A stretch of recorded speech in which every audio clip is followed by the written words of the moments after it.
A poor single black mother with twins baby enters a jeweler's store to sell her necklace in order to buy milk for her sick babies. A billionaire CEO was in the same store to buy a Rolex. He immediately recognizes the necklace and unexpectedly surprises her beyond imagination. She clutched the necklace so tightly, the gold edges cut into her palm, her baby's fevered cries echoing in her memory as she whispered to the jeweler, "Please, it's all I have left." Behind her, a man in a $1,000 suit froze, his coffee cup slipping from his fingers as he stared at the emerald pendant. The same one his sister had worn the night she disappeared 23 years ago. If this story resonates with you, don't forget to hit that subscribe button and drop a comment letting me know where you're watching from. Because tomorrow, I'm bringing you another story just as interesting and unforgettable as this one. And trust me, you won't want to miss it. Now, let's continue. The November rain hammered against the windows of the cramped studio apartment on Cass Avenue. Each drop like a reminder that winter was coming and Keisha Williams had nowhere left to turn. She sat on the edge of her second-hand mattress, watching her 8-month-old twins, Zara and Malik, sleep fitfully in their shared crib. Their small bodies were too warm, their breathing too shallow, and the empty formula cans in the kitchenette mocked her with their silence. "Mama's gonna fix this," she whispered, her voice cracking as she brushed Zara's damp curls away from her fevered forehead. The pediatrician at the free clinic had been clear. The twins needed their medication, proper nutrition, and follow-up care. All things that cost money she didn't have. Keisha's fingers found the chain around her neck, the only thing of value she owned. The emerald pendant had belonged to her grandmother, then her mother, passed down through 3 generations of Williams women. It caught the grey morning light streaming through her window, casting tiny green reflections on the peeling wallpaper. Her mother's voice echoed in her memory. "This necklace survived slavery, segregation, and every hardship our family faced. It's our strength, baby girl." But strength wouldn't buy formula. 23 miles away in the gleaming heart of downtown Detroit, Vincent Alexander stepped out of his black Bentley onto the polished sidewalk of Renaissance Center. The November wind whipped his charcoal wool coat as he strode toward Cartwright and Associates' fine jewelry, his Italian leather shoes clicking against the wet pavement. At 35, he had built Alexander Industries from a small tech startup into a billion-dollar empire, but success had come at a price. Every relationship had crumbled under the weight of his ambition. His assistant, Patricia, hurried to match his pace, her heels tapping rapidly. "Your meeting with the Shanghai investors is at 2, Mr. Alexander. The Rolex selection should take no more than 15 minutes. Vincent nodded absently, his mind already calculating quarterly projections. He needed the watch for tonight's charity gala, another performance where he'd write checks to ease his conscience while maintaining the proper distance from actual human suffering.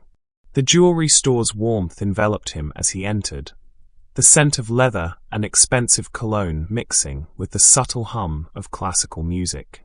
"Mr. Alexander." Gerald Cartwright emerged from behind the mahogany counter, his smile practiced and wide. "I have the perfect selection waiting. The Submariner, the Daytona, and a limited edition piece that just arrived from Switzerland."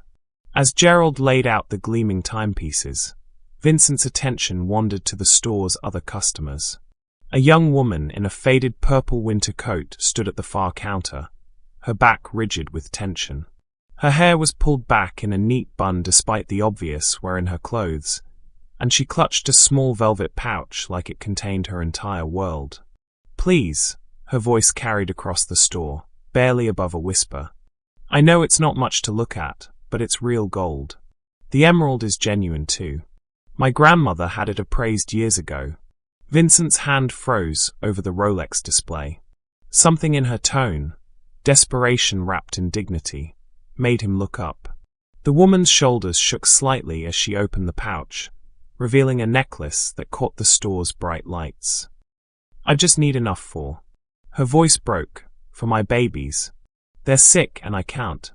The emerald pendant swayed as she lifted it, and Vincent's world tilted on its axis. The breath left his lungs in a rush. The intricate gold filigree, the way the emerald caught the light, the small chip on the left side of the stone. He knew that necklace. He had memorized every detail 23 years ago, the night his sister Aaliyah had worn it to her high school graduation party. The night she had vanished without a trace. What do you think connected Vincent to this necklace? Share your thoughts in the comments below, and don't forget to subscribe to see how this emotional story unfolds. Gerald's voice seemed to come from underwater as he examined the piece. Well, it's certainly vintage. The craftsmanship is adequate. I could offer you $200. 200. The woman's voice cracked. But it's been in my family for generations. It has to be worth more than. I'm sorry, miss, but sentimental value doesn't translate to market value. Take it or leave it. Vincent watched the woman's face crumble, watched her fingers trace the emerald one last time. In that moment, he saw something he recognized. The same fierce love that had driven his sister to work double shifts to help pay for his college tuition. The same determination that had made her promise to always be there for him. The coffee cup slipped from his fingers, shattering against the marble floor in an explosion of ceramic and sound that made everyone in the store turn to look. But Vincent only had eyes for the necklace, for the impossible connection between his past and this moment. Wait, he said, his voice rougher than he intended. Don't sell it. Not yet. The shattered coffee cup lay in porcelain fragments across the marble floor, each piece reflecting the store's crystalline lights like fallen stars. Keisha turned at the sound, her eyes meeting those of the tall man in the expensive suit who had spoken. His face had gone ashen, his dark eyes fixed on her necklace with an intensity that made her instinctively step back. "Excuse me," she said, her voice barely steady.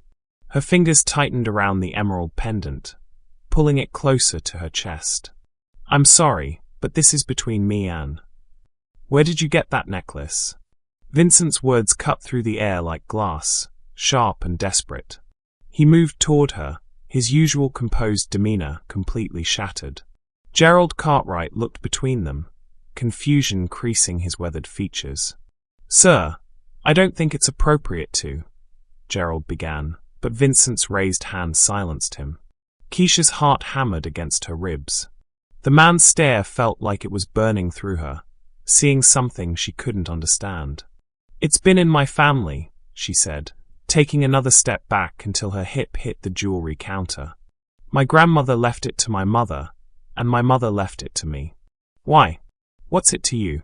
Vincent's hands trembled as he reached into his wallet, pulling out a worn photograph. The edges were soft with age, the colors slightly faded, but the image was clear. A young black woman with Vincent's same dark eyes, wearing the exact necklace that now hung around Keisha's neck. She was laughing in the photo, her head thrown back in joy, the emerald catching the flash of the camera. "Because," Vincent's voice cracked, "this necklace belonged to my sister." The world seemed to tilt. Keisha stared at the photograph, then at Vincent, then back at the photo. The woman in the picture couldn't have been more than 18, her face glowing with youth and possibility. But there was something familiar about her features, something that made Keisha's breath catch in her throat. "That's impossible," she whispered. "This necklace has been in the Williams family for 3 generations. My grandmother told me stories about how her grandmother wore it when she was freed from slavery. It's our history, Al." "Her name was Aaliyah," Vincent continued, his voice hollow. "Aaliyah Alexander. She was 17 when this picture was taken, 18 when she disappeared. She was wearing this necklace the night she vanished." The silence in the store was deafening. Gerald had stopped pretending to work, his mouth slightly open as he watched the scene unfold. Patricia stood frozen by the entrance, her phone forgotten in her hand. Keisha's mind raced. Williams had been her mother's maiden name, the name she'd kept even after her brief marriage to Keisha's father. But her mother had been secretive about her past, always changing the subject when Keisha asked about her family's history. "My mother never mentioned any Alexanders," she said, but her voice lacked conviction. Vincent stepped closer, his eyes never leaving the necklace. "What was your mother's name?" "Denise. Denise Williams." The words felt strange on her tongue, like speaking a foreign language. "When was she born?" "I, 1986. But I don't understand what this has to do with." Vincent's knees nearly gave out. The math was impossible to ignore. If Aaliyah had been 18 when she disappeared in 2001, and if she'd somehow survived, if she'd had a baby. "Tell me," he said, his voice barely a whisper, "did your mother ever mention Detroit? Did she ever talk about having a brother?" Keisha's hand flew to her throat. The memories came flooding back. Fragments of conversations she'd dismissed as childhood confusion. Her mother's tears whenever they passed the city limits sign entering Detroit. The way she'd flinch when strangers called her by her first name. The photograph hidden in her jewelry box of a young man in a graduation cap that she'd claimed was just a friend. She used to have nightmares, Keisha said slowly. She'd wake up screaming about leaving someone behind. I thought she was talking about my father leaving us." Vincent pulled out his phone with shaking hands, scrolling through his photos until he found what he was looking for. A family portrait from Christmas 2000, just months before Aaliyah disappeared. He was 17, awkward and grinning, his arm around a beautiful young woman who looked exactly like an older version of Keisha. "This is us," he said, holding out the phone. "Christmas morning, 2000. She made me promise to always look out for her, and I failed. I failed her completely." Keisha took the phone, her vision blurring as she stared at the image. The woman in the photo had her nose, her chin, her exact smile. But more than that, she had the same way of tilting her head when she was thinking, the same habit of tucking her hair behind her left ear. "Oh my God," she breathed. "Oh my God, that's my mother." The phone slipped from her fingers, clattering to the floor. Vincent caught her as her knees buckled, his arms wrapping around her as 23 years of questions suddenly had answers. She was his niece. The babies waiting at home with fever and need were his blood, his family, the family he'd been searching for his entire adult life. "She's gone," Keisha sobbed against his chest. "She died 2 years ago. Cancer. She made me promise to keep the necklace, to pass it down to my children. She said it was all we had left of our family." Vincent held her tighter, his own tears falling freely now. "She was wrong," he whispered into her hair. "She was so wrong. You're not alone. You've never been alone." Gerald cleared his throat softly from behind the counter. "Perhaps," he said gently, "we should close the store for a few minutes. This seems like a conversation that needs privacy." Vincent nodded, not trusting his voice. Through the store's windows, Detroit continued its daily rhythm. Cars honking, people hurrying past with their heads down against the November wind. But inside Cartwright and Associates, time had stopped. 2 lost souls had found each other in the most impossible way, connected by a piece of jewelry that had carried their family's love across decades of separation. "The babies," Keisha said suddenly, pulling back to look at him. "My twins, Zora and Malik. They're sick, and I can't afford their medication. That's why I came here. That's why I was going to sell." "We're going to take care of them," Vincent said firmly. "We're going to take care of everything. Your family, Keisha. You're my family." But even as he spoke the words, he saw the doubt creeping into her eyes. The reality of their situation was crashing down around them. He was a billionaire. She was struggling to survive. The necklace had brought them together, but the world they lived in was designed to keep them apart. "I don't need your charity," she said, stepping back from his embrace. "I can take care of my own children." "It's not charity," Vincent said desperately. "It's family. There's a difference." But Keisha was already moving toward the door, clutching the necklace tight against her chest. "I have to go. This is too much. I can't." "Please," Vincent called after her. Please don't run. Not like she did. Keisha stopped at the door, her hand on the handle.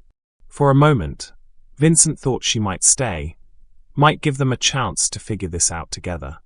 But then she shook her head, tears streaming down her face. "I'm sorry," she whispered. "I'm so sorry."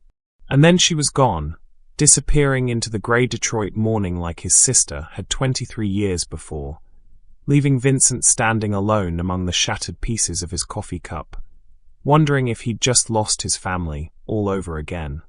The 23 bus lurched through downtown Detroit traffic, its worn brakes squealing at every red light. Keisha pressed her forehead against the cold window, watching the city blur past through her tears. Her reflection stared back, hollow-eyed, desperate, clutching the emerald necklace like a lifeline. The other passengers avoided her gaze, lost in their own struggles, their own survival. This can't be real, she thought, replaying the scene at the jewelry store over and over. Men like him don't just appear out of nowhere claiming to be family. Men like him have agendas. Her phone buzzed with a text from her neighbor, Mrs. Rodriguez. "Babies are asking for mama. Zora's fever is getting worse. How did it go at the store?" Keisha's stomach clenched. She'd been gone for 3 hours, and she was returning home with nothing. No money, no answers, just more questions that felt too dangerous to explore. She typed back, "Coming home now. Thank you for watching them." The bus shuddered to a stop at Cass Avenue, and Keisha stepped into the biting November wind. Her apartment building loomed ahead, its red brick facade stained with decades of neglect. Children's voices echoed from the playground behind the building, a sound that usually brought her comfort, but now felt like mockery. Other kids were playing while hers were suffering. As she climbed the 3 flights of stairs, each step felt heavier than the last. She paused outside her door, listening to the muffled sounds of her babies crying inside. Mrs. Rodriguez's voice was soft but worried, trying to soothe them with Spanish lullabies that reminded Keisha of her own mother's gentle singing. "Keisha?" Mrs. Rodriguez opened the door before she could knock. The 60-year-old woman's face was creased with concern. "Mija, what happened? You look like you've seen a ghost." "More like I've seen my past," Keisha thought, but she forced a smile. "It's nothing, Mrs. Rodriguez. Just, the store didn't offer as much as I hoped. But you still have the necklace." Mrs. Rodriguez's eyes dropped to the emerald pendant. "You didn't sell it?" Keisha's hand flew to her throat. She'd forgotten she was still wearing it. I changed my mind. I couldn't do it." Mrs. Rodriguez studied her face carefully. "Sometimes the universe has other plans, Mija. Maybe there's another way." "The universe doesn't pay rent," Keisha wanted to say, but she kept the bitterness to herself. "How are they?" "Zora's fever broke about an hour ago, but she's still not eating. Malik has been fussy all morning. They need their mama." Keisha entered her apartment, the familiar scent of baby formula and cleaning products wrapping around her like a worn blanket. Zora and Malik lay in their crib, their small faces flushed with fever. The sight of them made her chest tighten with love and desperation. "Mama's here," she whispered, lifting Zora into her arms. The baby's skin was too warm, her breathing shallow. "Mama's here, baby girl." As Mrs. Rodriguez left with promises to check on them later, Keisha sank into her second-hand rocking chair, holding both babies close. The necklace pressed against her chest, a reminder of the impossible encounter that had shattered her morning. What if he was telling the truth? The thought crept in despite her resistance. What if my mother really was his sister? But accepting that truth meant accepting that her mother had lived with secrets, that the woman who'd raised her had been running from something, or someone. It meant that the family stories she'd grown up with were lies, that the necklace's history was more complicated than she'd ever imagined. Her phone buzzed. An unknown number. "Please don't shut me out. I know this is overwhelming, but we need to talk. Your babies need medical care. Let me help. Vincent." Keisha stared at the message, her finger hovering over the delete button. The fact that he'd somehow gotten her number felt invasive, Another reminder of the power imbalance between them. Men like Vincent Alexander didn't just help. They controlled, they manipulated, they demanded gratitude in return. She deleted the message without responding. Meanwhile, across the city, Vincent sat in his corner office on the 42nd floor of the Renaissance Center, staring out at the Detroit River. The afternoon sun cast long shadows across his mahogany desk, but he barely noticed. His assistant had cancelled all his meetings, his phone had been buzzing with missed calls from investors, and his billion-dollar empire was running itself while he tried to process what had happened. "Mr. Alexander?" Patricia knocked softly on his door. "The Shanghai investors are still waiting for your call. Should I reschedule?" "Cancel it," Vincent said without turning around. "Cancel everything." "Sir, this deal is worth—" "I said cancel it." His voice was sharper than intended, and Patricia stepped back slightly. "I'm sorry, Patricia. I need some time." When she left, Vincent pulled out his phone and called the one person who might understand. His mentor, Dr. Harold Weber, had been like a father to him after his parents died in a car accident when he was 19. Harold had helped him search for Aaliyah in those early years, had held him when the leads went cold, had encouraged him to build his life even when part of him was still lost. "Vincent." Harold's voice was warm but surprised. "It's been months since you called. How are you holding up?" "Harold, I found her. I found Aaliyah." The silence stretched so long Vincent wondered if the call had dropped. "Vincent," Harold said carefully, "we've been through this before. You can't keep chasing every lead that. She's dead." The words came out harsher than he intended. "She died 2 years ago." "But Harold, she had a daughter." "I have a niece. I have a family." Harold's intake of breath was audible. "Are you certain?" "Vincent, you've been down this road before. Remember the woman in Chicago who claimed to be?" "I'm certain." Vincent's voice was steady now, grounded in truth. "She had the necklace, Harold. Aaliyah's necklace. The one she was wearing the night she disappeared. And she looks exactly like her. The same eyes, the same smile. It's her daughter. Where is she now?" "She ran." Vincent's voice broke slightly. "Just like Aaliyah did. She took one look at me and ran. Can you blame her?" Harold's voice was gentle. "Think about it from her perspective, Vincent. A strange man approaches her, claims to be her uncle, shows her old photographs. If she's been struggling, if she's desperate, she might think it's some kind of scam." Vincent hadn't considered that. In his mind, the truth had been so obvious, so overwhelming, that he'd assumed she'd feel the same recognition he had. But Harold was right. From her perspective, he was just another rich man with an agenda. "She has twins," Vincent said quietly. "Babies. They're sick, and she was trying to sell the necklace to pay for their medication." "Oh, Vincent." Harold's voice was heavy with understanding. "That's why you need to be careful. She's vulnerable, and you're Vincent Alexander. The power dynamic alone could make her suspicious of your motives." "But they're my family," Vincent said desperately. "They're all I have left of her." "Then you need to prove that you're not trying to buy your way into their lives. You need to show her that you care about them as people, not as a connection to your sister." Vincent ended the call feeling more lost than before. He understood Harold's caution, but every instinct in his body screamed at him to act, to fix this, to make sure his newfound family was safe. He'd failed to protect Aaliyah, but he wouldn't fail her daughter. His phone rang. His private investigator, Marcus Chun, whom he'd kept on retainer for years in case any new leads about Aaliyah surfaced. "Vincent, I got your message. You said you found her. Her daughter. I need you to find out everything you can about Keisha Williams." "But Marcus," Vincent's voice turned cold, "I want you to be discreet. If she finds out I'm having her investigated, I'll lose her forever." "Of course. What do you want to know?" "Everything. Her address, her financial situation, her children's medical needs.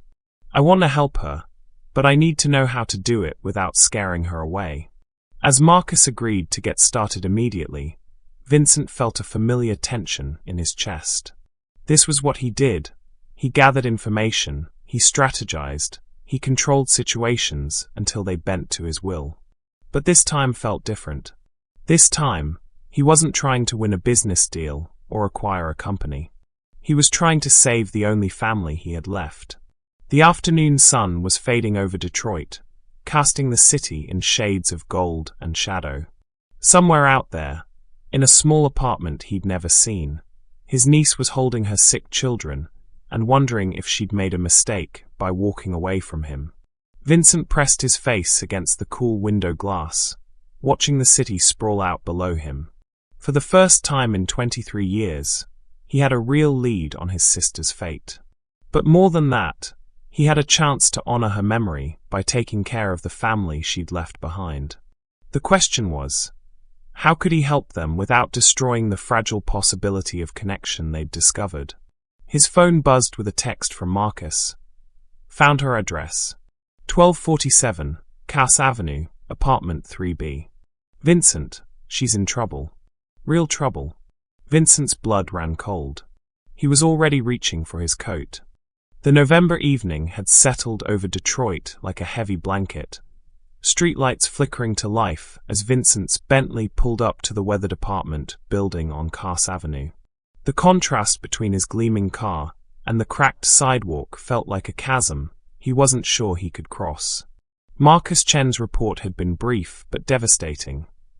Keisha was 3 months behind on rent. Her utilities were scheduled for disconnection tomorrow, and the twins' medical bills were mounting into the thousands. Vincent sat in the driver's seat, staring up at the third-floor windows.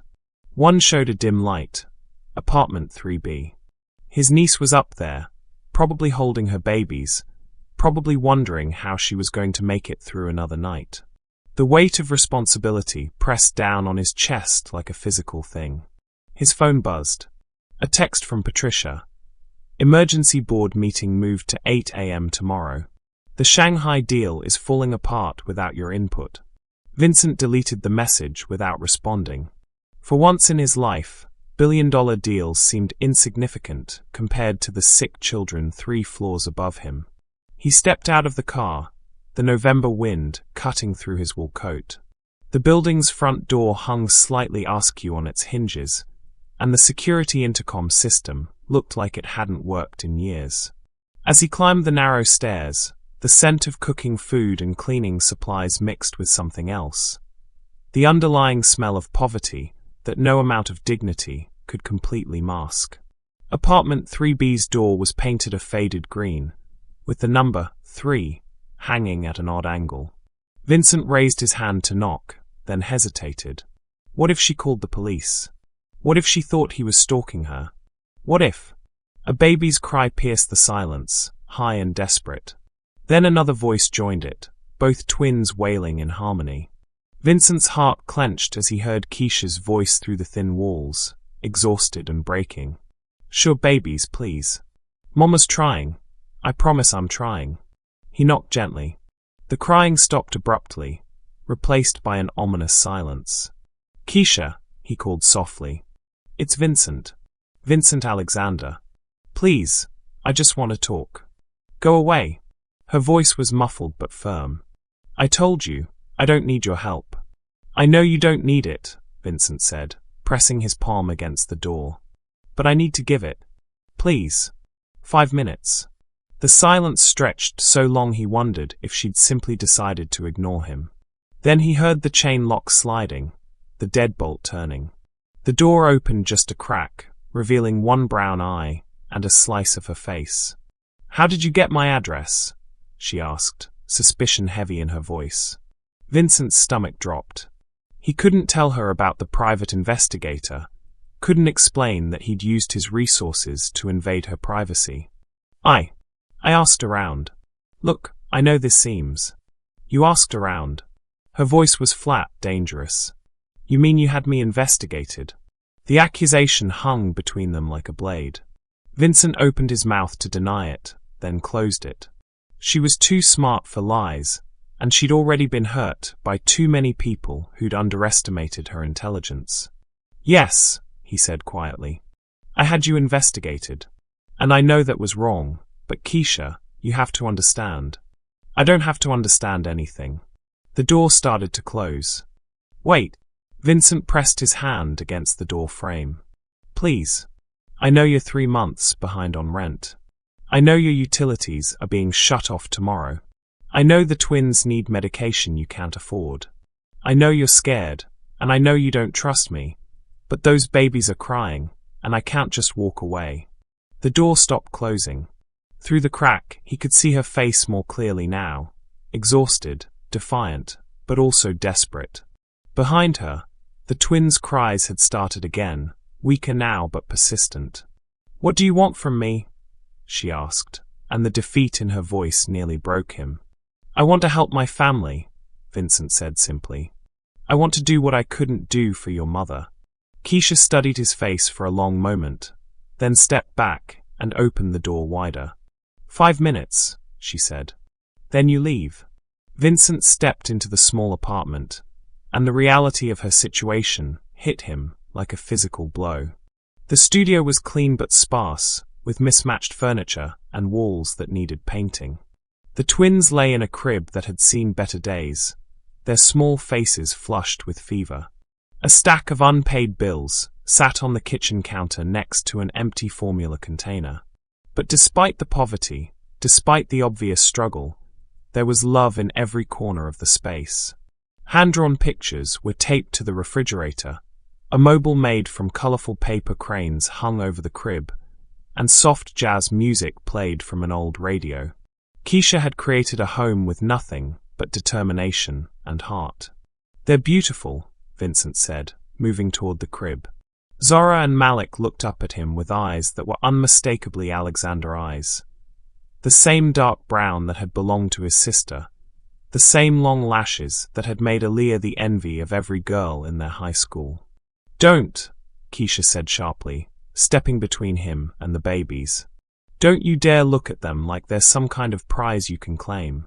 Vincent stepped back, hands raised. "I'm not trying to claim anything. I'm trying to help." "Help how? By throwing money at us? By making us your charity case?" Keisha's voice was rising, and the babies began to cry again. "I've been taking care of them just fine without you." "Have you?" The words came out harsher than Vincent intended. "Because from where I'm standing, it looks like you're drowning." The moment the words left his mouth, he regretted them. Keisha's face crumpled, and she sank into the rocking chair, pulling both babies into her arms. Her shoulders shook with silent tears. "I'm sorry," Vincent said quickly. "I didn't mean." "Yes, you did." Keisha's voice was barely a whisper. "And you're right. I am drowning. Every day I wake up and wonder if this is the day I finally go under.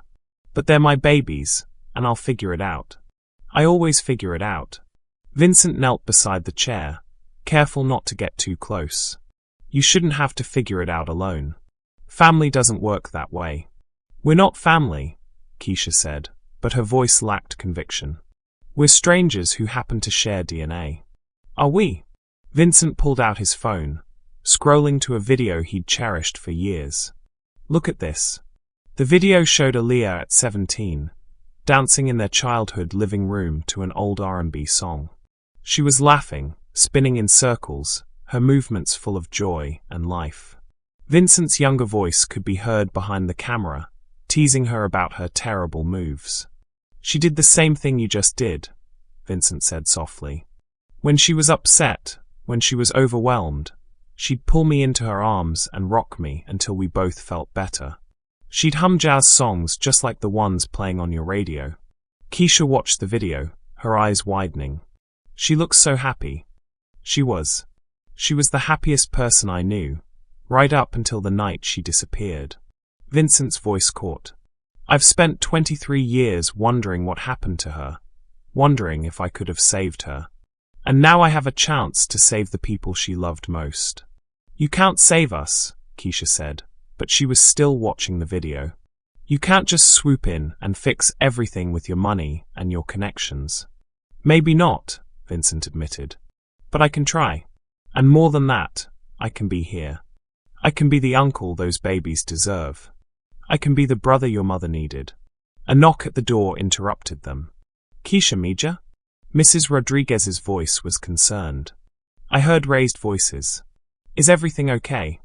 Keisha looked at Vincent, then at the door. It's my neighbor. She looks out for us. Let her in, Vincent said. I don't want you to feel like you have to hide anything.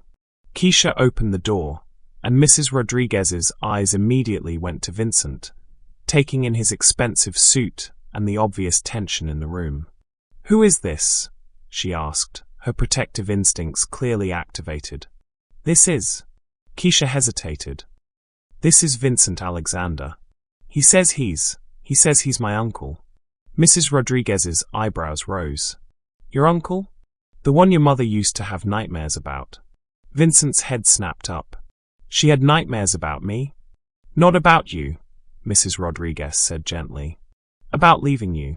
She used to cry in her sleep, saying she was sorry for leaving her little brother. Keisha, I told you your mother was running from something painful, not something dangerous. The pieces clicked into place. Aaliyah hadn't been running from Vincent. She'd been running from the pain of their parents' death, from the responsibility of raising a teenage brother when she was barely an adult herself. She'd been 17 when their parents died, 18 when she disappeared. She'd been a child trying to raise another child. She was scared, Vincent said, understanding flooding through him. She was scared she couldn't take care of me. She was pregnant, Mrs. Rodriguez said quietly. She told me once that she got pregnant young and scared, and she ran because she thought she was failing everyone she loved. Vincent's legs gave out, and he sank into the second-hand couch. I spent 23 years thinking she ran away from me. I thought I'd failed her.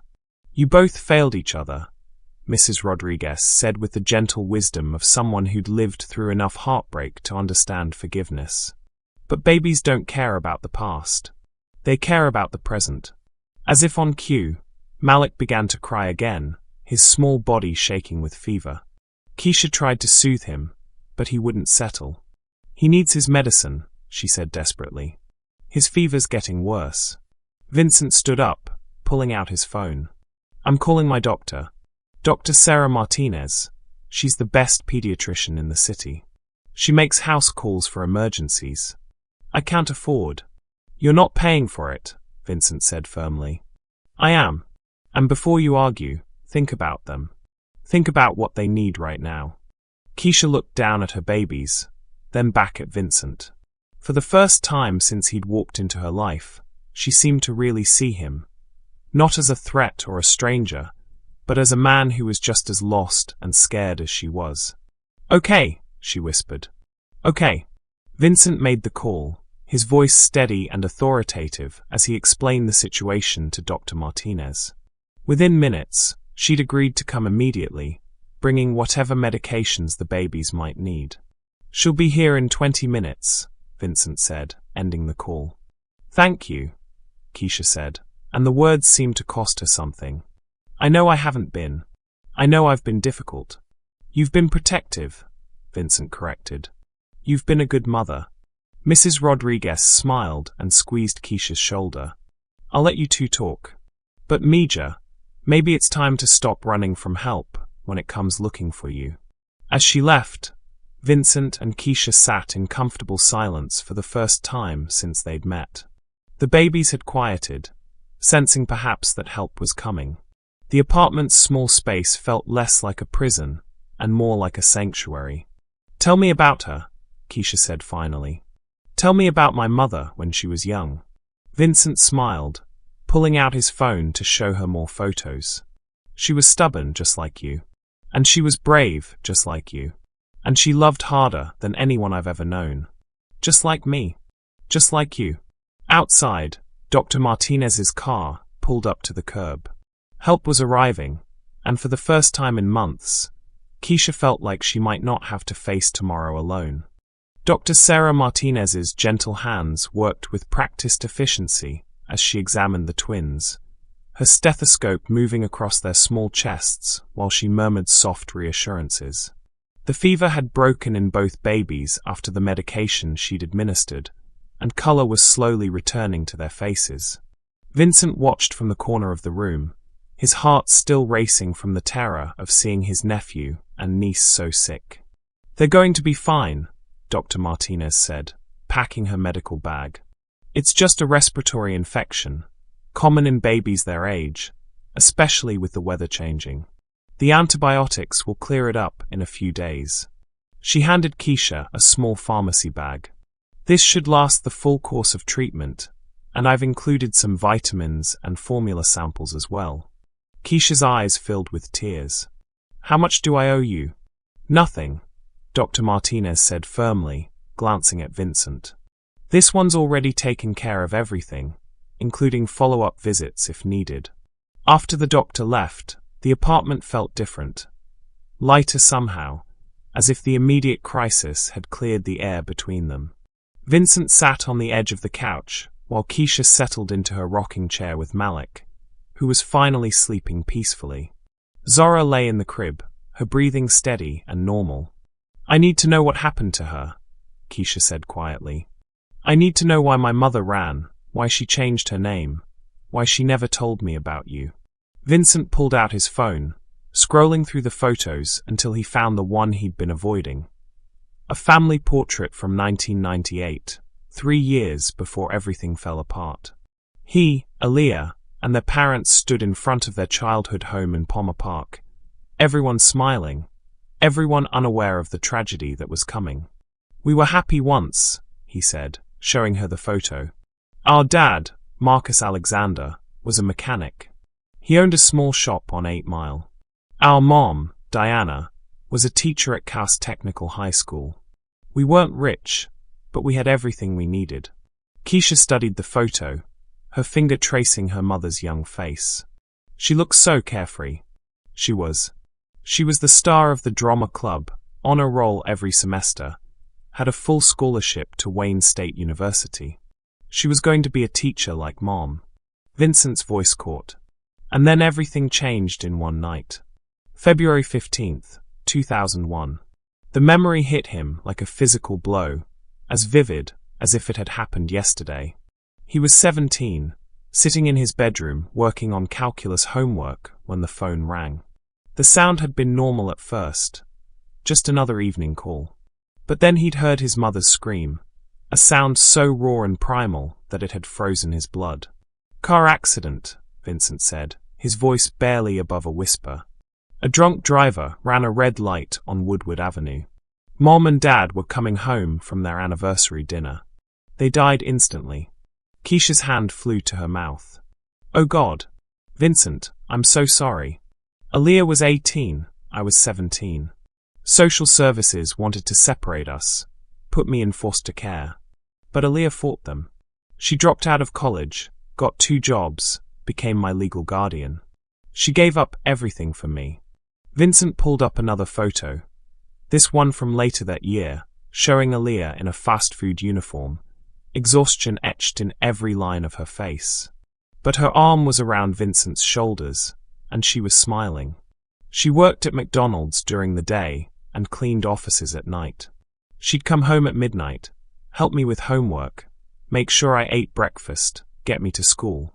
She was just a kid herself, but she was raising me like I was her own son. "She loved you," Keisha said, tears streaming down her face. "I can see it in her eyes.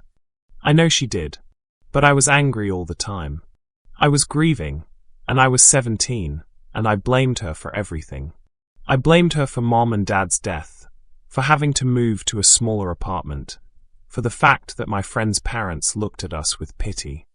Vincent's voice cracked. "I was so cruel to her, Keisha. I said terrible things." The memories flooded back. Every harsh word, every slammed door, every time he'd thrown her sacrifices back in her face. The night he'd screamed that he hated her, that he wished she'd died instead of their parents. The way her face had crumpled, the way she'd whispered, "I'm sorry," before locking herself in her room. "What happened the night she disappeared?" Keisha asked gently. Vincent stood up, pacing to the window. The November night was clear, stars barely visible through the city's glow. It was May 23rd, 2001. My graduation day. She'd been working double shifts for weeks to afford a nice dinner to celebrate.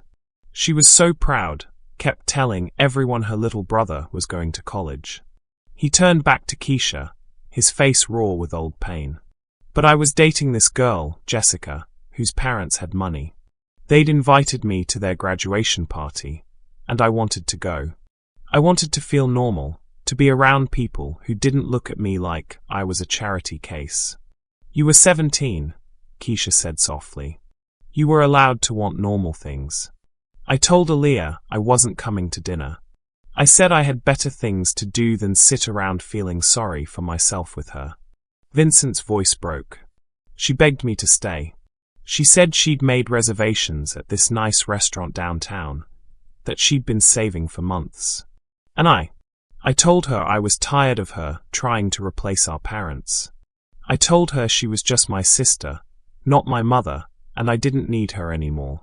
The silence in the apartment was deafening. Malik stirred in Keisha's arms, and she adjusted him gently, her eyes never leaving Vincent's face. She just stood there in the doorway, watching me get ready for the party. She was wearing this yellow dress, the prettiest thing she owned, and the necklace. She always wore that necklace on special occasions. And she said, "I love you, baby brother. I hope you have fun tonight." Vincent pulled out his wallet, removing a small piece of paper worn soft with age. She left me this note. Keisha read it aloud, her voice trembling. V. I'm sorry I wasn't enough. I'm sorry I couldn't be what you needed. Take care of yourself. Love always, A. I found it on my pillow when I got home from the party at 3 a.m.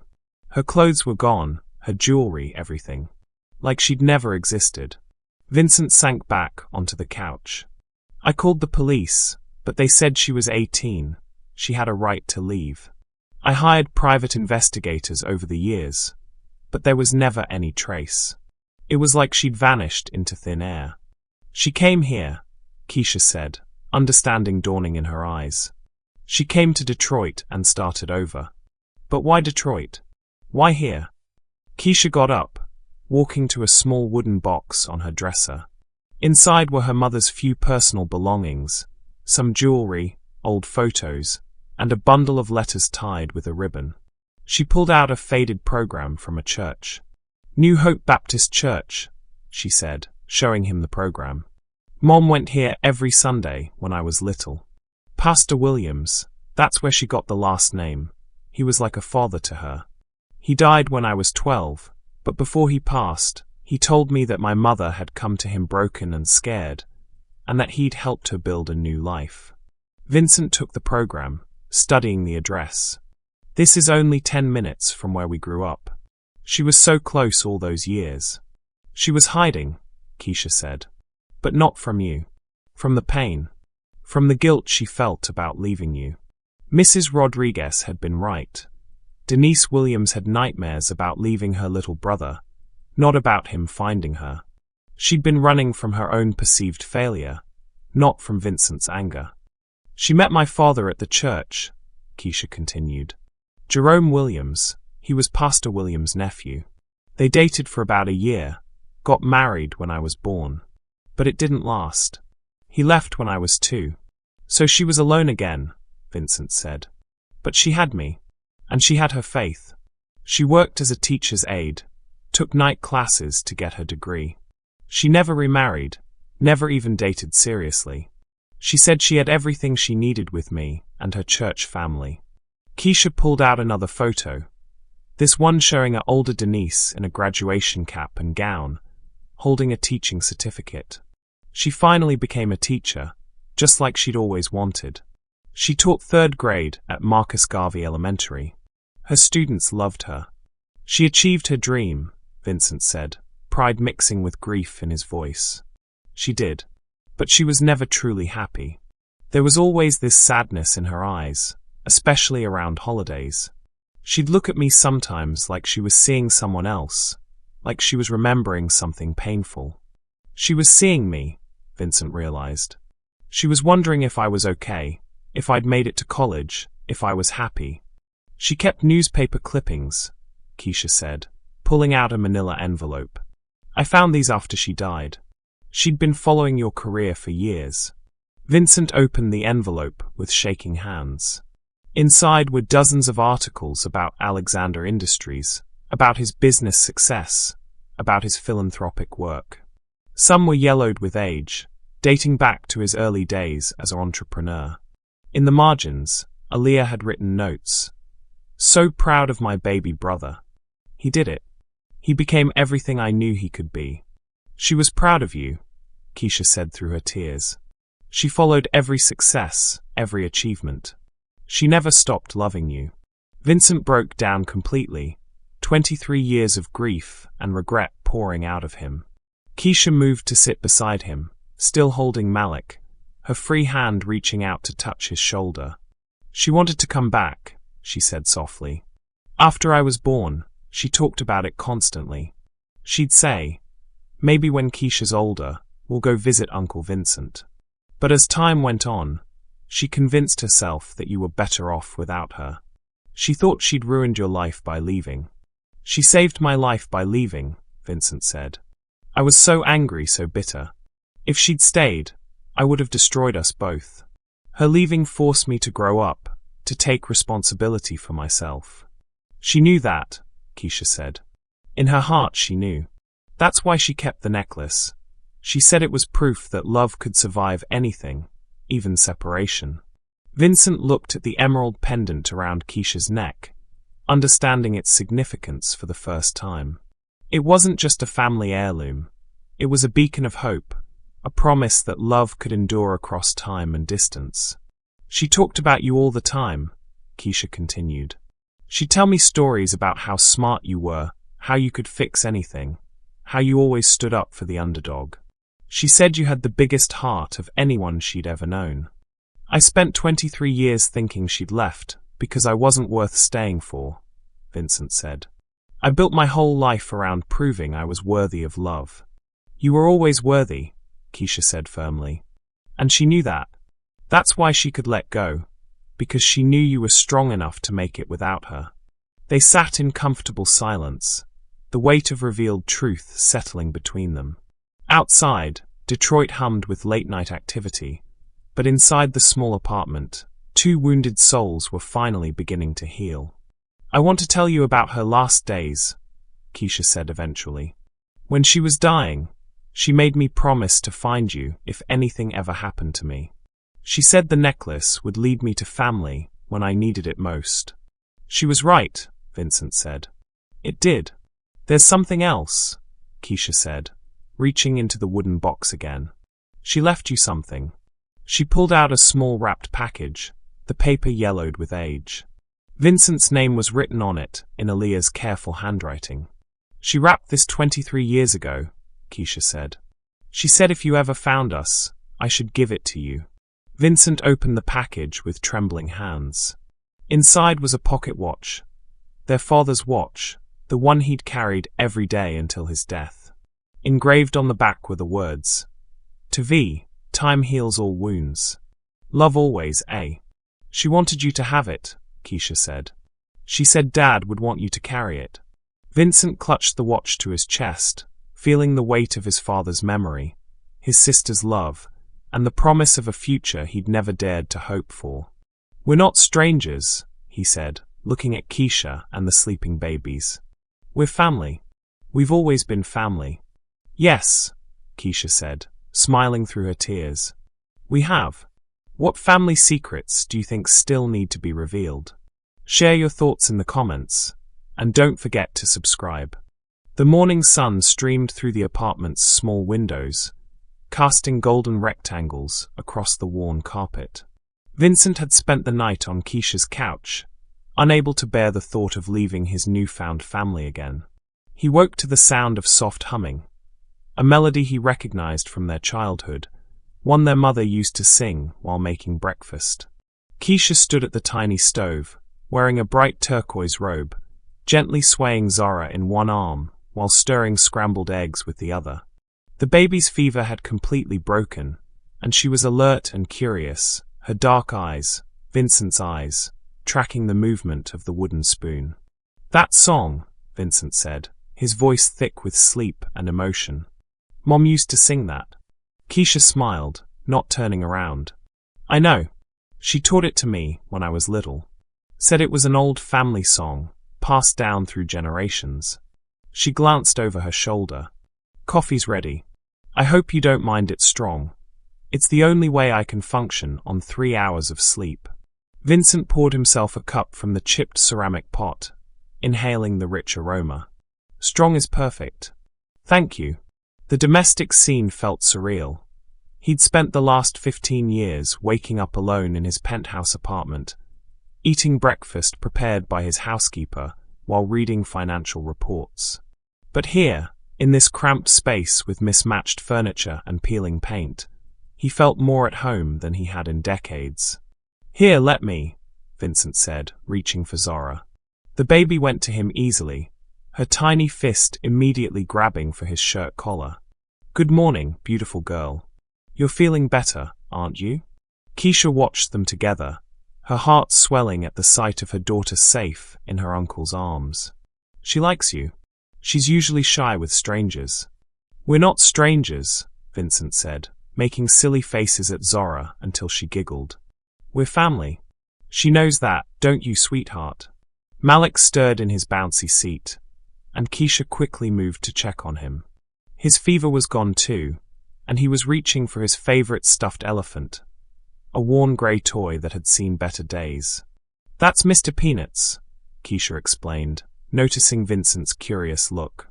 "I found him at a thrift store when the twins were born. He's been Malik's security blanket ever since." "Mr. Peanuts," Vincent repeated, crouching down to shake the elephant's trunk. "Nice to meet you, sir. I'm Uncle Vincent." The formality made Keisha laugh, a real laugh, not the polite chuckle she'd given him yesterday. "Uncle Vincent. That sounds weird, doesn't it? But good weird." "The best kind of weird," Vincent agreed. He stood up, still holding Zora. "Keisha, I want to talk to you about something, but I need you to hear me out completely before you say no." Her smile faded slightly. "What is it?"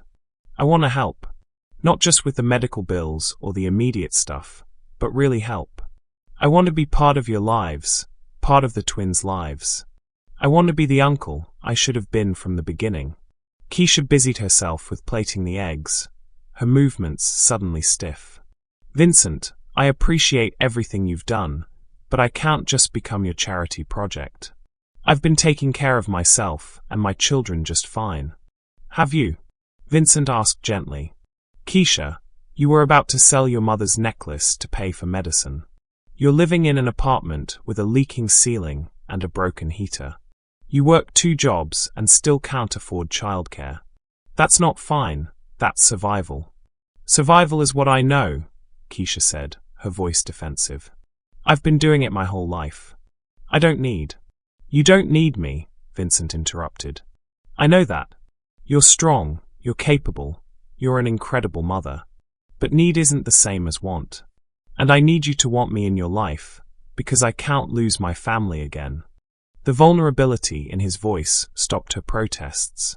She turned to face him, seeing the fear in his eyes. The same fear she'd carried her whole life, the terror of being left alone. "I'm not going anywhere," she said softly. "But I can't let you just fix everything. I need to contribute. I need to feel like I'm earning my place in this family." Vincent shifted Zora to his other arm, thinking, what if we were partners? What if you let me help with the big things, better housing, childcare, the twins' college funds, and you help me with something I can't do alone? Like what? Like learning how to be a family again.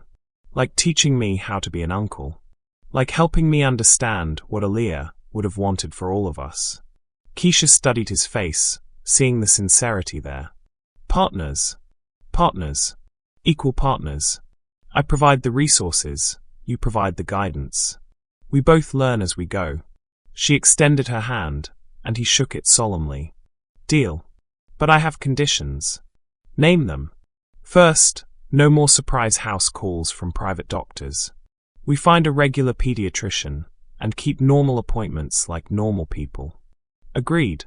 Second, I keep working. Maybe not 2 jobs, but I'm not becoming a kept woman. I need purpose beyond just being a mother. Absolutely. What do you want to do? Keisha hesitated. I've always wanted to go back to school. Finish my degree in early childhood education.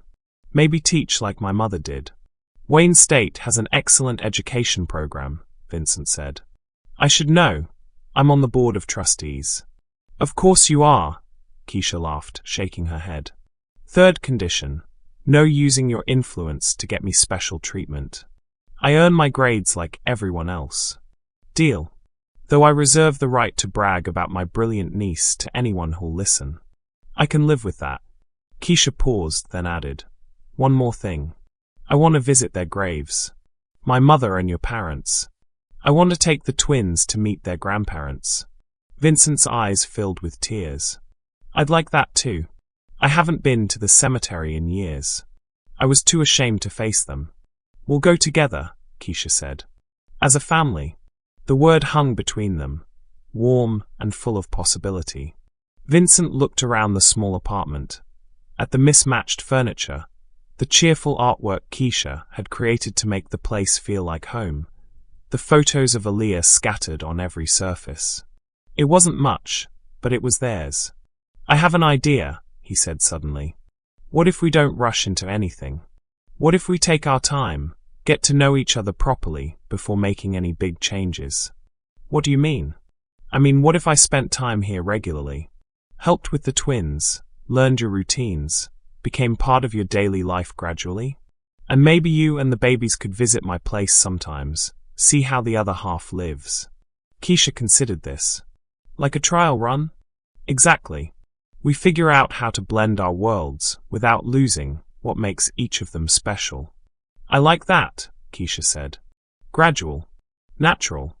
As if on cue, Malik started fussing, and Vincent automatically moved to comfort him while Keisha finished breakfast. The choreography was awkward at first.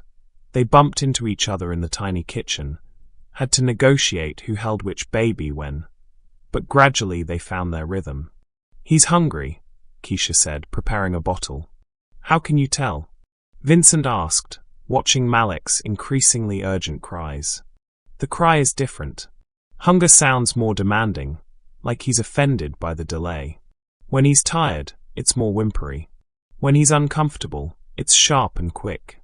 Vincent listened carefully, memorizing the differences. And Zora? She's quieter about everything. She'll fuss for a few minutes, then give up and just look pathetic until someone notices her. She's manipulative that way. Smart girl, Vincent said, kissing the top of Zora's head. She gets that from her mother. And her grandmother, Keisha added. Mom was the queen of the guilt trip. She could make you feel terrible about something you didn't even do. I remember, Vincent laughed. She used to give me this look when I tracked mud through the house. Never said a word, just looked at me until I went back and cleaned it up. She did the same thing to me. I thought it was a special mom power. It was. The Alexander women have always been strong. They spent the morning sharing stories. Vincent telling Keisha about their childhood adventures, Keisha sharing memories of her mother's wisdom and humor. With each story, the gaps between past and present began to close. Tell me about your life now, Keisha said as they sat on the couch, each holding a baby. What's it like being a billionaire?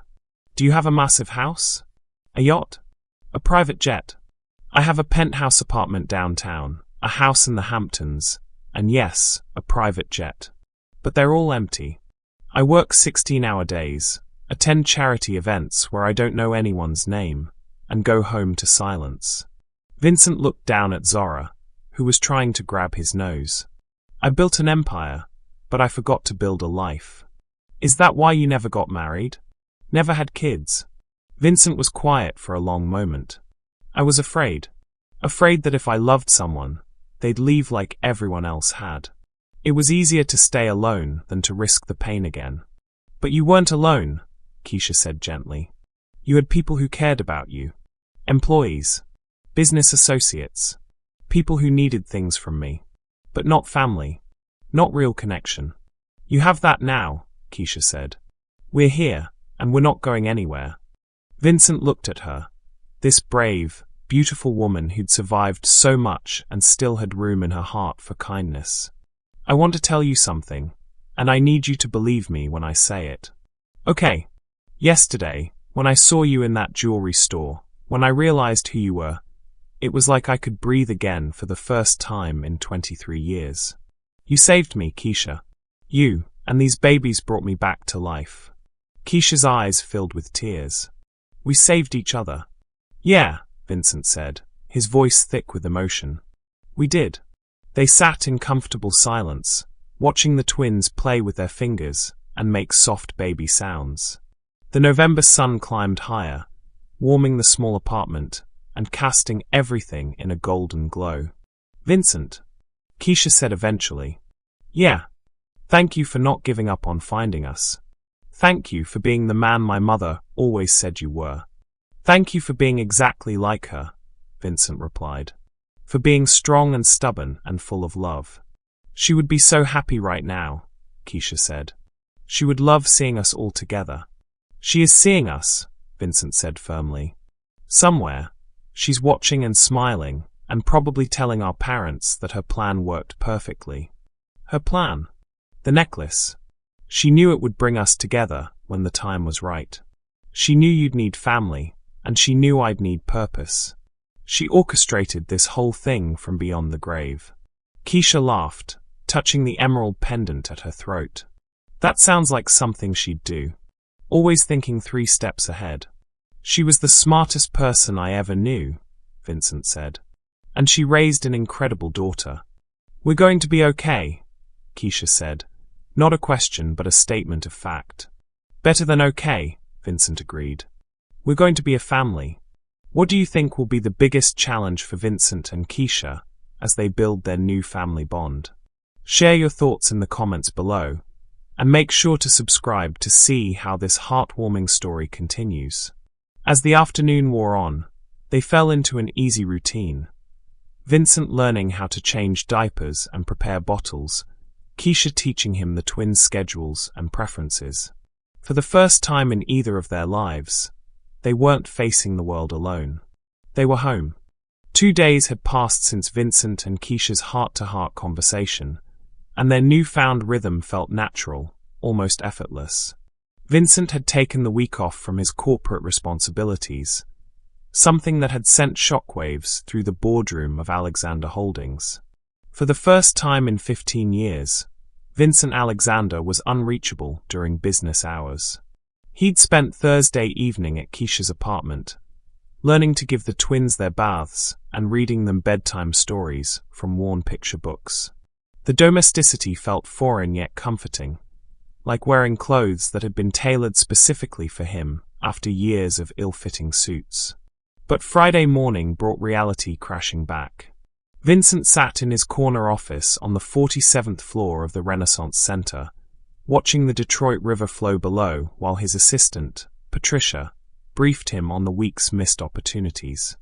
The mahogany desk was covered with contracts requiring his signature, investment reports demanding his attention, and a stack of pink message slips from increasingly frustrated business partners.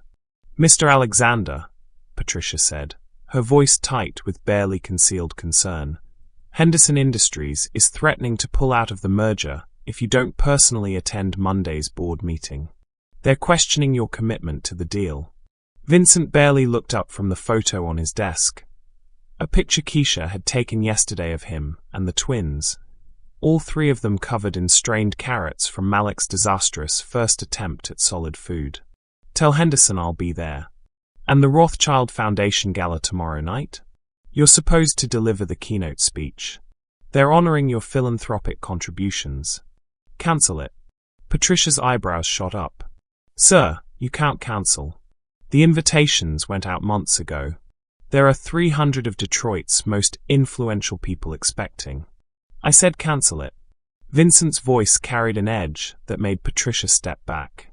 Reschedule for next month. Mr. Alexander, forgive me, but this behavior is highly unusual. The board members have been calling all week. They're concerned about your absence. Vincent finally looked up, his eyes cold in a way Patricia hadn't seen since the early days of his career. My personal life is none of the board's concern. Of course not, sir. But there are rumors circulating. People are saying you've been seen in less affluent neighborhoods, that you've been. Patricia struggled for the right words. Associating with people outside your usual social circle.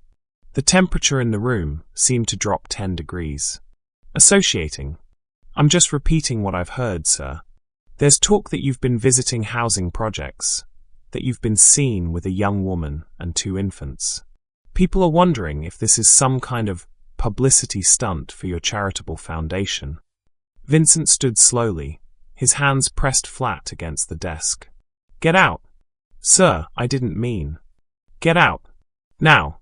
Patricia hurried from the office, leaving Vincent alone with his thoughts and the view of the city below.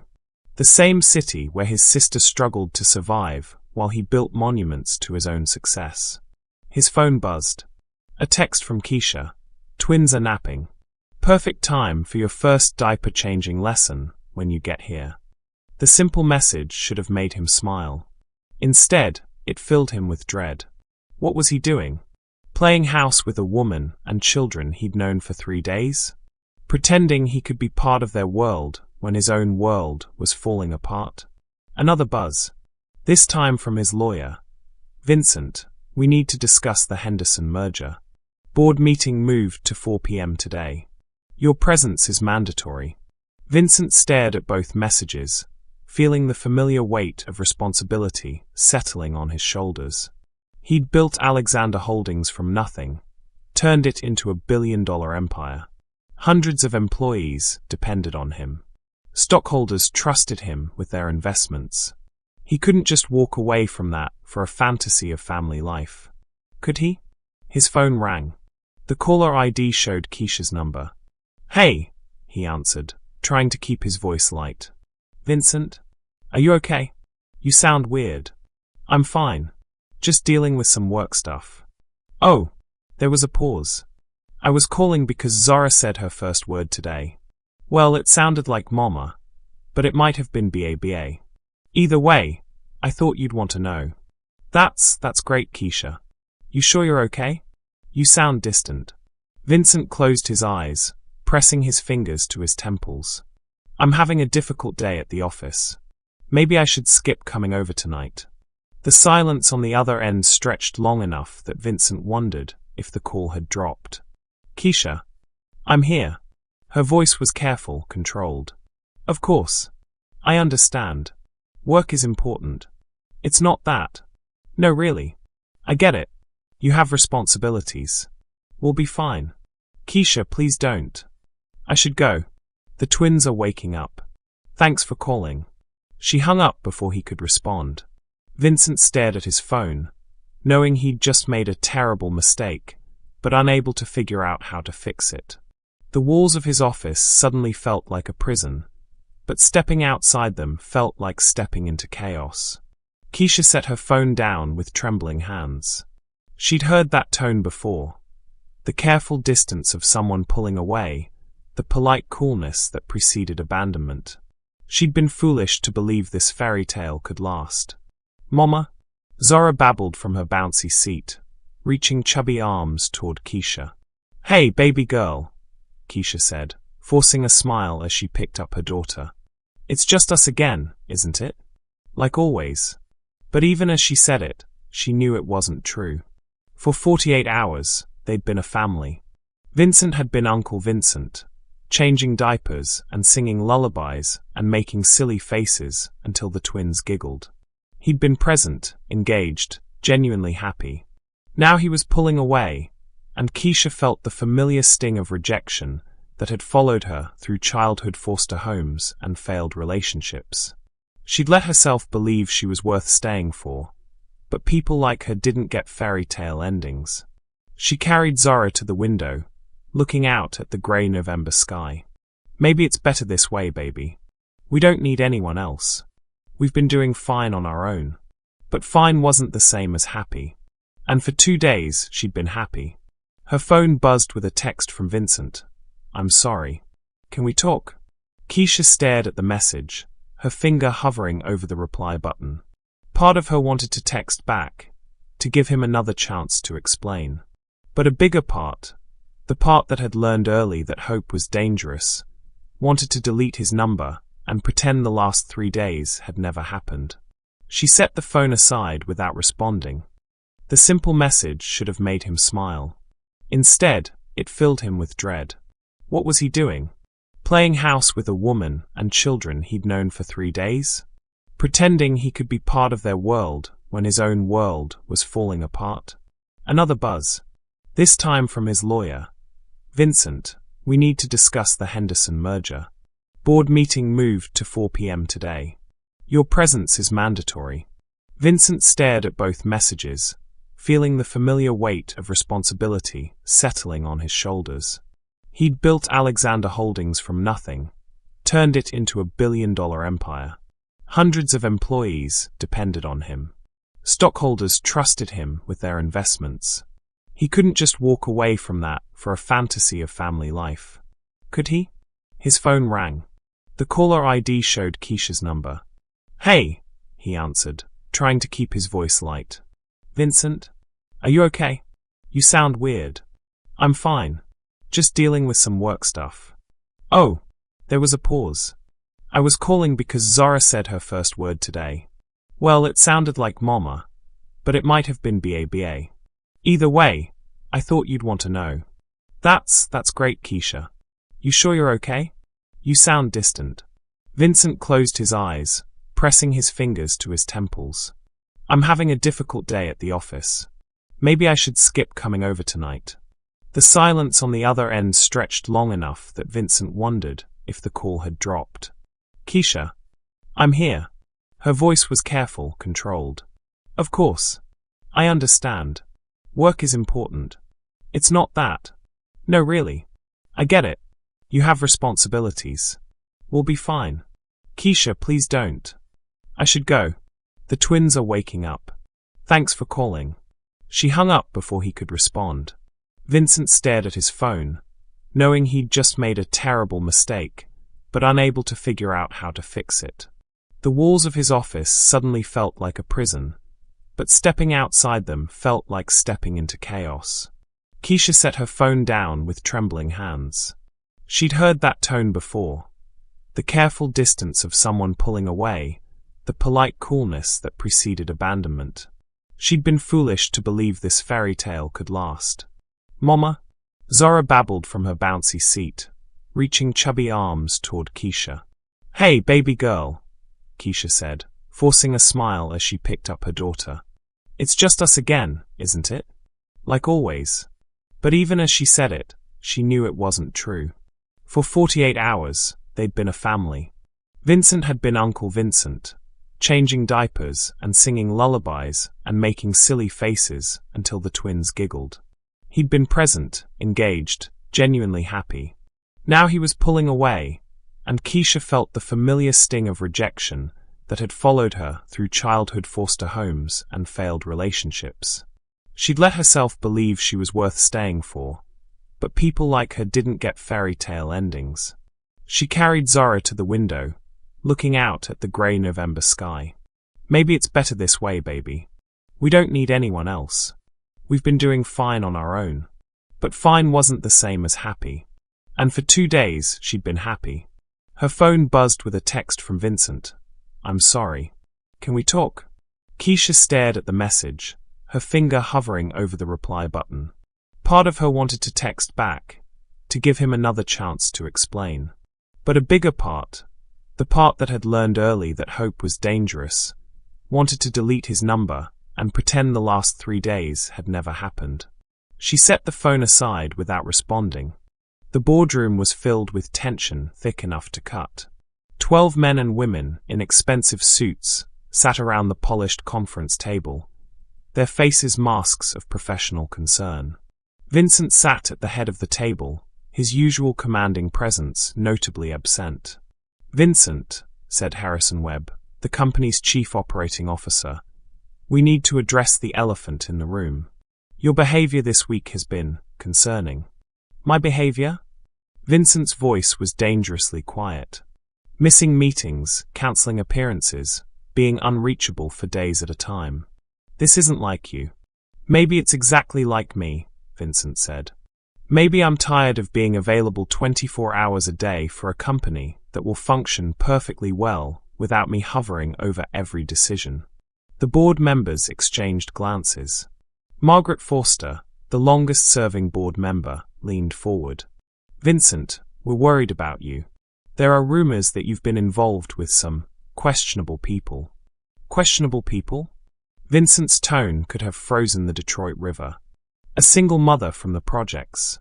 2 illegitimate children. People are saying you're having some kind of breakdown, that you're making poor decisions that could reflect badly on the company. Vincent stood so abruptly that his chair rolled backward and hit the wall. Those questionable people are my family. Your family? Harrison's eyebrows shot up. Vincent, you don't have any family. That's what makes you so effective as a CEO. No distractions, no divided loyalties. I have a niece and 2 grandnieces, Vincent said, his voice shaking with fury. The daughter of my sister, who died while I was too busy building this empire to even know she existed. The room fell silent. Margaret cleared her throat. Vincent, I understand you're going through something difficult, but you can't let personal issues affect your professional judgment. The Henderson merger alone is worth $2 billion. You can't jeopardize that for some family drama. Family drama? Vincent repeated, his voice rising. My sister died alone and poor while I was sitting in boardrooms like this one, counting money and pretending it mattered. Her daughter has been struggling to survive while I've been buying art and attending galas. That's not drama, that's tragedy. And it's unfortunate, Harrison said carefully, but it's not the company's responsibility. You can set up a trust fund, make a donation to charity in your sister's name. Handle it quietly and professionally. Handle it quietly, Vincent repeated. You want me to throw money at my family and pretend they don't exist, so I can focus on making more money. We want you to be the CEO we hired, Margaret said firmly. The man who built this company from nothing, who never let personal feelings interfere with business decisions. That's who you are, Vincent. Don't let guilt make you into someone you're not. Vincent looked around the table at these people he'd worked with for years, people he'd considered friends. They were staring at him with the same expression he'd seen on Patricia's face earlier. Concern mixed with fear that he was losing his edge, becoming soft. You're right, he said quietly. I am the CEO you hired. Cold, calculating, emotionally detached. Someone who can make difficult decisions without letting feelings get in the way. Exactly, Harrison said, relief evident in his voice. So you'll refocus on the company? The Henderson merger? Vincent nodded slowly. I'll handle it. All of it. The professional way. As the meeting continued, Vincent found himself making the same decision he'd made 23 years ago when his parents died. He would bury his feelings, lock away his heart, and focus on what he did best, building wealth and maintaining control. It was easier than risking more pain. Keisha sat on her couch, mechanically feeding Malik his bottle, while Zara slept in her lap. The apartment felt different now, smaller, quieter, emptier. She'd grown accustomed to Vincent's presence in just 2 days, and his absence left a void that seemed to echo. Her phone had been buzzing all evening with texts from Vincent, each one more desperate than the last. Please let me explain. I made a mistake. Can we talk? I don't want to lose you. Any of you. Keisha, please. I'm sorry. She'd read each one and deleted it without responding. She'd been down this road before. Men who were interested until reality set in, who made promises they couldn't keep when faced with the actual responsibility of caring for someone else. At least Vincent had been honest about it. He'd pulled away before she could get too attached, before the twins could get used to having an uncle who might disappear without warning. A soft knock at the door interrupted her thoughts. She knew it was Vincent before she even looked through the peephole. He stood in the hallway, still wearing his expensive suit but looking disheveled, his usually perfect hair mussed as if he'd been running his hands through it. "Keisha, please," he said through the door. "I know you're in there. I can see the light under the door." She didn't respond. "I messed up. I let them get in my head, and I made a terrible mistake. But I'm here now, and I want to make it right." "Still nothing. I know you have no reason to trust me. I know I've proven that I'm exactly the kind of person who runs when things get complicated. But I'm asking you to give me one more chance. Please." Keisha closed her eyes, feeling tears threaten. She wanted to open the door, wanted to believe that he'd come back, because he genuinely cared. But trust, once broken, was almost impossible to rebuild. "I brought something," Vincent said, his voice muffled by the door. "Something I want to show you." Despite herself, Keisha's curiosity was piqued. She adjusted the twins in her arms and moved to the door, pressing her ear against it. "I'm going to leave it here," Vincent said. "If you don't want to see me, I understand. But please look at what I brought. It might help you understand why I reacted the way I did." She heard his footsteps retreating down the hallway, then the sound of the building's front door closing.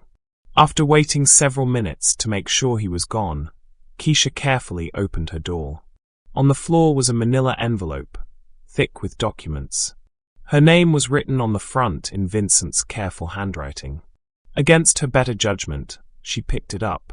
Inside were legal documents, incorporation papers, board meeting minutes, financial statements. But at the very top was a handwritten letter on Vincent's personal stationery.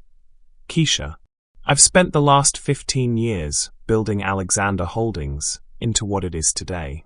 I've sacrificed everything, friends, relationships, family, happiness, for the pursuit of success. I told myself it was worth it, that being the best at what I do was enough. Today, my board of directors made it clear that they expect me to choose between the company and you. They see you and the twins as a distraction, a weakness that will compromise my effectiveness as a CEO. They're right. You have made me weak. You've made me want things I gave up on years ago. You've made me remember what it feels like to care about something more than profit margins and stock prices. I'm weak because I love you. All of you. Not just because you're my family, but because you've shown me what I've been missing. You've shown me who I could be if I had the courage to choose love over fear. I'm not asking you to forgive me. I'm asking you to let me prove that I can be the man you and the twins deserve. The man Aaliyah believed I could be. The documents in this envelope are my resignation letter and the papers to transfer my controlling shares in Alexander Holdings to a trust fund for the twins. I'm choosing them. I'm choosing you. I'm choosing us. If you'll have me. Vincent. Keisha's hands shook as she read the letter twice, then 3 times. She looked at the legal documents, resignation letters, trust fund paperwork, all dated today and signed in Vincent's bold signature. He'd given up everything. For them. Her phone buzzed with one final text. "I'm in the parking lot. I'll wait as long as it takes. If you want me to leave, just text the word go, and I'll never bother you again." Keisha looked down at the twins, both sleeping peacefully in their bouncy seats. They deserved an uncle who would fight for them, who would choose them over everything else. They deserved a family. And maybe, just maybe, she deserved to be chosen too. She grabbed her coat and headed for the door. Have you ever had to choose between security and love? What do you think Keisha should do? Let us know in the comments. And don't forget to subscribe for more incredible story. The November wind cut through Keisha's bright orange jacket as she stepped into the parking lot behind her apartment building. The streetlights cast long shadows across the cracked asphalt, and she could see her breath in small puffs of white vapor. She'd left the twins with Mrs. Rodriguez next door, the elderly woman who'd been watching them occasionally when Keisha worked late shifts. Vincent's black Mercedes sat under the single working streetlight, engine running. Through the windshield, She could see him hunched over the steering wheel, his head in his hands. He looked broken, defeated. Nothing like the confident billionaire who'd walked into Goldstein's jewelry 3 days ago. Keisha stood 20 feet away, the legal documents clutched in her trembling hands. The resignation letter felt impossibly heavy, weighted with the magnitude of what he'd sacrificed. $2 billion. A lifetime of work. His entire identity. For her. For 2 babies he'd known for 3 days. "You're an idiot," she called out, her voice carrying across the empty lot. Vincent's head snapped up, and he quickly got out of the car. "Keisha, a complete and total idiot," she continued, walking closer. "You gave up everything. Your company, your career, your future. For what? For us?"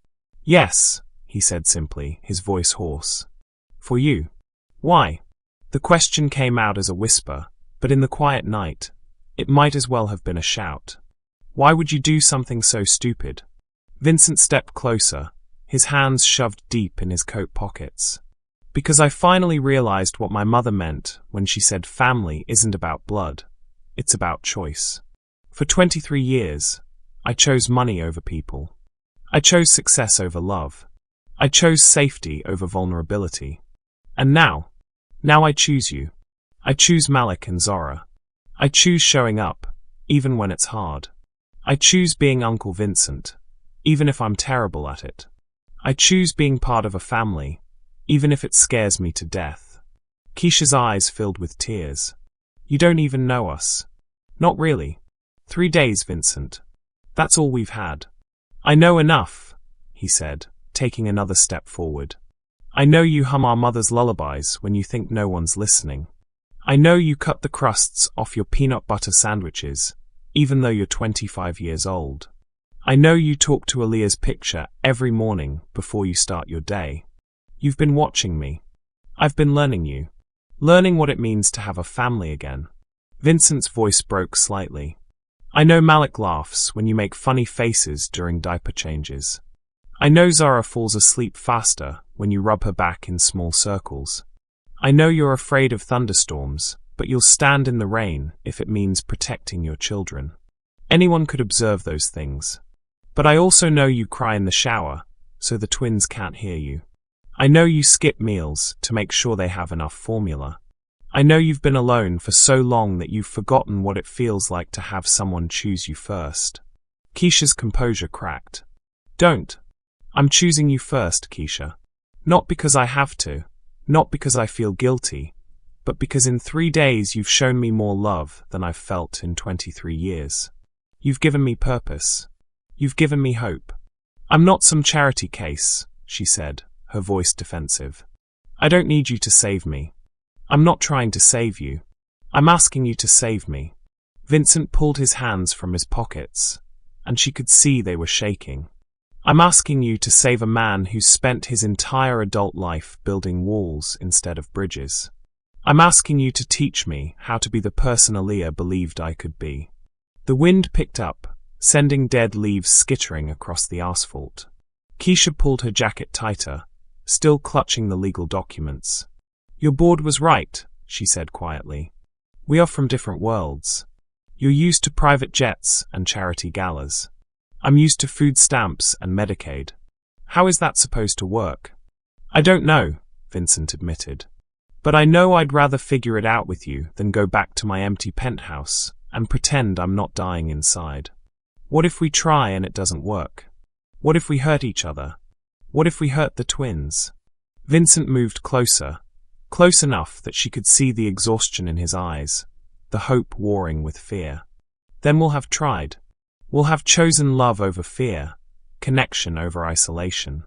Isn't that better than spending the rest of our lives wondering what if?" Keisha looked down at the resignation letter, then back at Vincent. "You really gave up everything." "I gave up everything that didn't matter to keep everything that does. The twins and we're not easy. We're messy and loud and complicated. We need things, lots of things.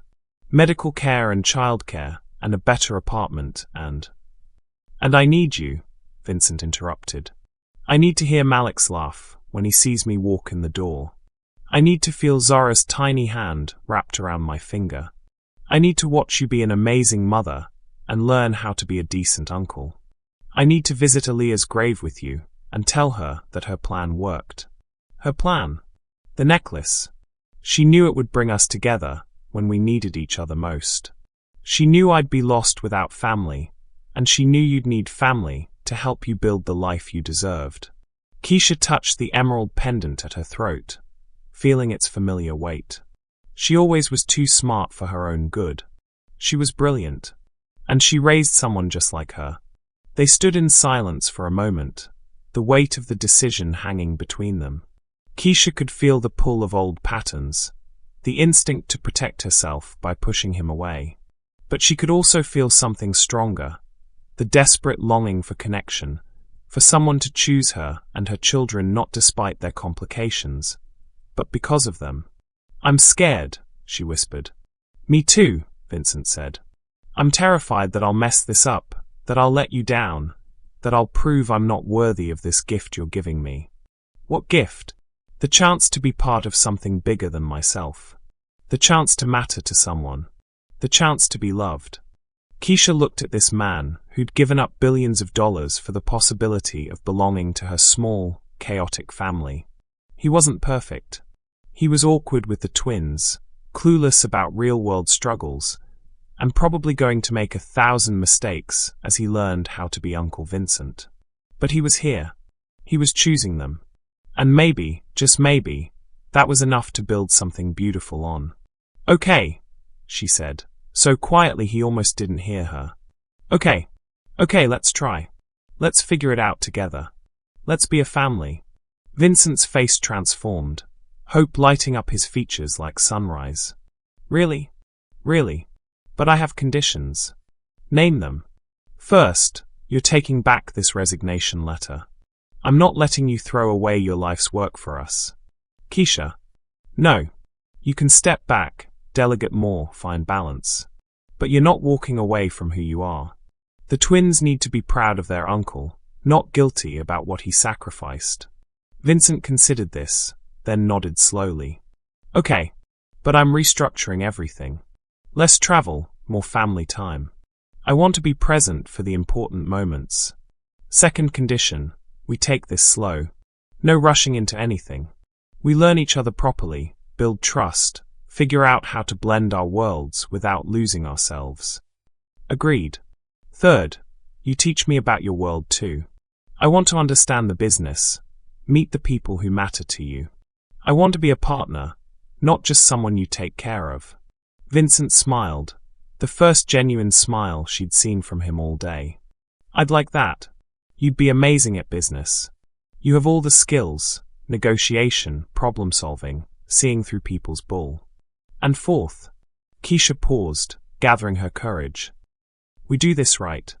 No more pulling away when things get complicated. No more letting other people dictate our choices. If we're going to be a family, we're all in. All in, Vincent agreed. Through the messy parts, and the complicated parts, and the parts where we don't know what we're doing. Especially those parts. They moved toward each other simultaneously, meeting in the middle of the parking lot for a hug that felt like coming home. Vincent held her carefully, as if she might disappear, while Keisha allowed herself to lean into his strength. I'm still scared, she murmured against his chest. Good, he said, his voice rough with emotion. That means it matters. They stood there for a long moment, holding each other under the flickering streetlight, two people who'd found family in the most unexpected place. The wind continued to blow, but it no longer felt cold. The twins are probably wondering where I am, Keisha said eventually. Let's go see them. I want to tell them their uncle is officially unemployed. Keisha laughed, pulling back to look at him. You're not unemployed. You're restructuring for work-life balance. Right. I'm pioneering the revolutionary concept of leaving the office before midnight. It's going to be an adjustment. The best ones always are. As they walked back toward the apartment building, Keisha felt the last of her walls crumble. She'd spent so long protecting herself and her children that she'd forgotten what it felt like to be chosen, to be wanted, to be part of something bigger than survival. Vincent. Yeah. Welcome to the family. He squeezed her hand. Thank you for letting me in. Thank you for not giving up on us. Never, he said firmly. I'm not giving up on us ever again. They climbed the stairs to her apartment, ready to face whatever came next together. The December morning was crisp and clear, with fresh snow covering the ground like a pristine blanket. Keisha adjusted Malik's bright red winter coat, while Vincent secured Zora in her carrier. Both twins bundled against the cold, but alert and curious about their surroundings. 5 weeks had passed since that night in the parking lot, and the changes had been remarkable. Vincent had indeed restructured his role at Alexander Holdings, promoting Harrison Webb to CEO while maintaining his position as chairman of the board. The transition had been smoother than expected, with Vincent discovering that stepping back from day-to-day operations actually improved the company's performance. Keisha had enrolled in Wayne State University's education program for the spring semester, her tuition covered by a scholarship Vincent had quietly arranged through the university's board. She'd also started working part-time at the Alexander Foundation, helping to develop programs for single mothers, a role that utilized her lived experience and natural empathy. But today wasn't about their new life. Today was about honoring the past. Are you ready? Vincent asked, his breath visible in the cold air.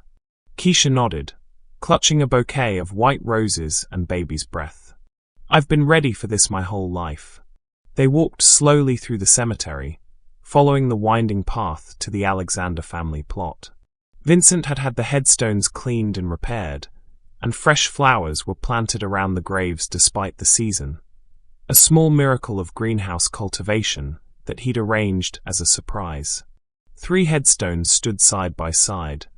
Charles Alexander, 1945 to 2001. Margaret Alexander, 1948 to 2001. And between them, a newer stone that read Aaliyah Alexander Thompson, 1978 to 2023. Beloved daughter, sister, and mother. Oh, Keisha breathed, seeing her mother's headstone for the first time. Vincent, it's beautiful. The stone was carved from the same grey granite as his parents', with delicate roses etched around the edges and a small emerald embedded in the center, a mirror of the necklace Keisha still wore every day. She belongs here, Vincent said simply. With family. They stood in silence for a moment, the only sounds the soft cooing of the twins and the distant traffic from Jefferson Avenue. Finally, Keisha stepped forward and placed the roses at the base of her mother's stone.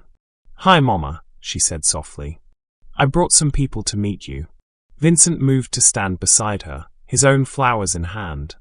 Yellow roses, Aaliyah's favorite. Hey, sister. I'm sorry it took me so long to find you. She's not mad, Keisha said, touching the emerald necklace. She knew you'd come when the time was right. When we needed each other most, Vincent agreed. He knelt down, placing his roses next to Keisha's. I brought your grandchildren. They're perfect, just like you always said they would be. Malik chose that moment to let out a happy squeal, his mittened hands reaching for the snowflakes drifting down from the grey sky. Zora, not to be outdone, began babbling in the baby language she'd been developing, her voice carrying clearly in the still air. They're trying to say hello, Keisha laughed, wiping away tears. They know they're with family. Vincent stood and moved to his parents' graves, his expression growing solemn. Mom, Dad, I want you to meet Keisha. She's Aaliyah's daughter, and she's everything you would have wanted for our family. She's strong and kind and patient enough to deal with your difficult son. I'm not that patient, Keisha said, nudging him with her elbow. Patient enough, Vincent smiled. And these are Malik and Zora, your great-grandchildren. They're going to know about you, about all of you. They're going to know they come from a family that loves fiercely and protects each other. Keisha stepped forward, her voice steady despite her tears. Mr. and Mrs. Alexander, I wish I could have met you. My mother used to tell me stories about how you welcomed her into your family, how you made her feel like she belonged. I hope I can be worthy of that legacy. You already are, Vincent said quietly. You've given me back my family. You've given me back myself. They stood together in the peaceful cemetery, for generations of Alexanders connected by love and loss and the kind of hope that transcends time. The twins were quiet now, seemingly understanding the solemnity of the moment. I have something for you, Vincent said, reaching into his coat pocket. He pulled out a small velvet box, navy blue with gold trim. Vincent, you don't need to. It's not what you think, he said quickly. Well, it is, but it's not. Just open it. Keisha carefully opened the box, revealing a delicate gold ring with a small emerald surrounded by tiny diamonds. It was beautiful, but it was clearly not an engagement ring. It's a family ring, Vincent explained. I had it made to match your necklace. It's a promise, not a romantic one, but a family one. A promise that you'll always have a place in this family, that you'll always be chosen, that you'll never be alone again. Keisha's eyes filled with fresh tears. Vincent, I know we're taking things slow, and I respect that. But I want you to know that whatever happens between us romantically, you and the twins are my family forever. Nothing will ever change that. Put it on me, Keisha said, extending her right hand. I want to wear it. Vincent slipped the ring onto her finger, and it fit perfectly. Welcome to the family, officially. I love you, Keisha said, the words coming out without thought or hesitation. Not just as family, but I love you, Vincent. All of you. Vincent's face went through a series of emotions: surprise, joy, relief, and something deeper that looked like peace. I love you too. I've loved you since the moment I saw you in that jewelry store, even when I didn't understand what it meant. Is this the part where you kiss? Came a voice from behind them. They turned to see Mrs. Rodriguez approaching, carrying a thermos and wearing a bright purple coat. She'd insisted on coming to pay her respects, and Vincent had arranged for a car to bring her. Mrs. Rodriguez, Keisha laughed. You're supposed to be waiting in the car. I got cold, and I wanted to meet your family properly, the elderly woman said, moving to stand beside Aaliyah's grave. Hello, Mija, she said to the headstone. I'm Rosa. I've been watching over your babies. They're beautiful, just like you. Thank you, Vincent said, his voice thick with emotion. For everything you've done for them. Family takes care of family, Rosa said simply. That's what we do. The word hung in the air, family. Not just the biological connections, but the chosen ones, the people who showed up and stayed and loved unconditionally. Should we head back? Keisha asked, noticing the twins were getting restless. It's getting cold. In a minute, Vincent said. He turned back to the graves one more time. I promise I'll take care of them. All of them. And I promise I'll bring them back to visit. They'll know where they come from. They'll know they're loved, Keisha added. By all of us. As they prepared to leave, Keisha felt a sense of completion she'd never experienced before. She'd spent her whole life feeling like she was missing pieces of herself, like she was incomplete. Now, standing in this cemetery with Vincent and the twins, and even Mrs. Rodriguez, she felt whole. One more thing, Vincent said, pulling out his phone. I want to take a picture. For the twins, when they're older. So they can see this moment. They gathered around Aaliyah's grave. Vincent holding Malik, Keisha holding Zora, Mrs. Rodriguez standing beside them like the surrogate grandmother she'd become. The snow continued to fall gently, creating a backdrop that looked almost magical. Say family, Vincent said, setting the phone's timer. Family, they said in unison, and the camera captured them. Imperfect, complicated, and completely beautiful. 1 year later, the penthouse had been transformed from a sterile bachelor pad into a warm family home. Toys were scattered across the living room floor. Finger paintings covered the previously pristine walls, and the sounds of children's laughter echoed through rooms that had been silent for decades.